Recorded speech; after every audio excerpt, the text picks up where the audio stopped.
Bienvenue, je vais partager avec vous quelques astuces pour couper une vidéo déjà publiée sur Facebook. Vous savez, si vous avez une vidéo déjà montée et publiée sur Facebook ou bien après avoir fini un direct, donc une diffusion live Facebook, il arrive souvent qu'il y ait des parties que vous avez envie d'enlever, c'est-à-dire au début, à la fin, surtout lorsqu'il s'agit d'une vidéo diffusée en live.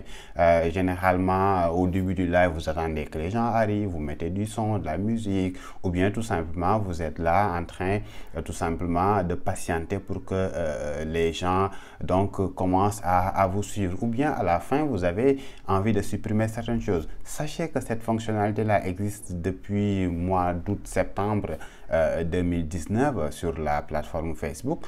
Mais ça existe depuis plusieurs années maintenant sur YouTube. Sur YouTube, il est possible de couper une vidéo déjà mise en ligne. Mais sur Facebook, quand même, il faut savoir que cette fonctionnalité-là existe depuis seulement quelques mois. Mais elle est très intéressante parce que ça me permet quand même d'enlever certaines choses. Surtout après avoir, comme je l'ai dit, diffusé en direct une vidéo et que très souvent, et ça m'arrive très souvent moi, je pense que c'est le cas chez vous, vous avez envie d'effacer cette partie-là quelques minutes au début. Parfois, ça peut aller jusqu'à une dizaine de minutes, hein, parfois même plusieurs dizaines de minutes, et que là, vous avez envie d'enlever cette partie-là.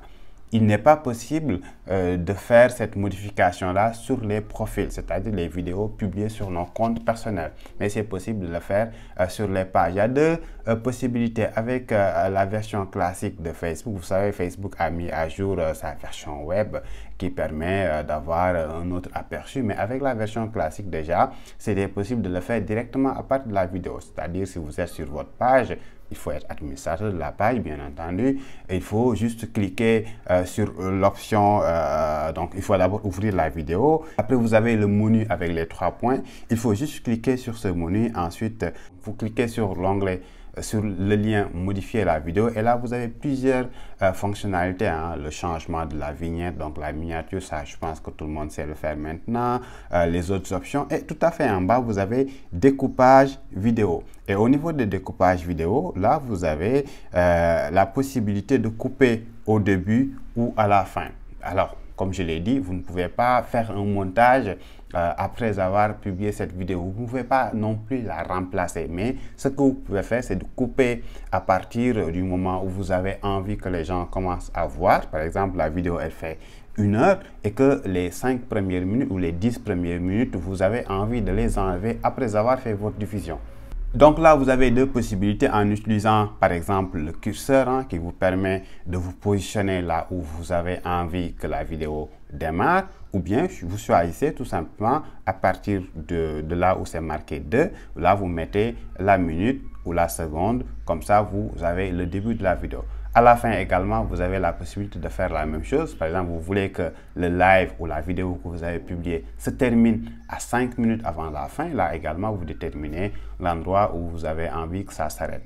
Alors, donc là, j'ai montré le chemin par lequel passer si vous êtes sur la version classique de Facebook. Maintenant, si vous êtes sur la nouvelle version de Facebook, l'interface Facebook, hein, qui a été mise à jour depuis quelque temps maintenant, et je pense que tout le monde ira vers ça.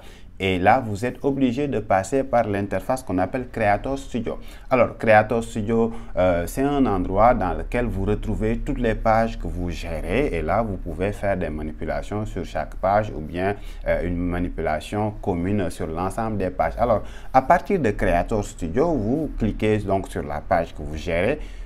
Généralement, si vous êtes sur votre page, vous allez dans les paramètres et que vous cliquez sur Creator Studio, vous retrouvez toutes les publications sur cette page-là. Alors donc, à ce niveau, vous allez sur la vidéo en question que vous avez envie de modifier. Je le disais, ça peut être une vidéo déjà diffusée en live ou une vidéo déjà chargée. J'ai oublié de le mentionner, vous ne pouvez pas faire cette modification-là, cette manipulation-là à partir d'un téléphone. Il vous faut un ordinateur, donc vous ne pouvez pas le faire à partir de l'application Creator Studio qui est sur votre téléphone. Ça peut être un téléphone sur Android ou bien un téléphone de type iPhone. Donc, à partir de cet instant-là, vous avez la même interface que vous aviez tout à l'heure lorsque je vous montrais l'exemple à partir de la version classique de Facebook. Alors là, vous allez complètement en bas, vous cliquez sur découpage vidéo et là, vous pouvez, comme je l'ai dit, couper votre vidéo quelques minutes, quelques secondes avant ou quelques minutes, quelques secondes après, ou bien vous pouvez faire les deux. L'avantage que vous avez avec cette fonctionnalité de Facebook, contrairement à YouTube, c'est qu'une fois la modification terminée, c'est quelques secondes après seulement ou une minute après seulement, vous allez voir la notification de Facebook qui vous dit que c'est terminé, vous avez fait la modification, ça s'est passé avec succès, etc. Et là, vous pouvez voir la vidéo qui a été modifiée. Sur YouTube, par exemple, ça peut prendre plusieurs heures ou même une journée entière. Il m'est arrivé il y a quelques années, lorsque je faisais des coupures sur YouTube, après avoir fait l'enregistrement, ça me prenait quelques heures pour que ça soit pris en compte. Et aussi, ne vous inquiétez pas, une fois la vidéo coupée, les internautes vont continuer à voir la vidéo non coupée jusqu'à ce que la mise à jour soit réelle. Dès qu'elle est réelle, là, dès qu'ils reviennent, ils vont voir tout simplement la vidéo déjà coupée. C'est très avantageux pour ceux qui font des lives parfois qui durent longtemps et qui, après le live, ils ont envie justement que les internautes ne voient que ce qui est intéressant, c'est-à-dire les minutes qui ont été diffusées avant. Parce que généralement, les minutes qui ont été diffusées avant, on a envie tout simplement de les cacher et là c'est une fonctionnalité. Il est également possible de revenir sur la modification, c'est-à-dire une fois la vidéo coupée, publiée, vous pouvez par exemple, voilà, si vous souhaitez revenir sur ça, donc remettre l'ancienne version, vous pouvez le faire, mais vous ne pouvez pas par contre faire une nouvelle coupure une fois la vidéo déjà coupée et enregistrée. Ça aussi, c'est quelque chose à retenir. Merci, donc à la prochaine sur votre page Simtech Nouveaux Médias. Et là, j'espère que nous aurons l'occasion de partager avec vous d'autres astuces sur tout ce qui touche le multimédia sur Internet. À bientôt.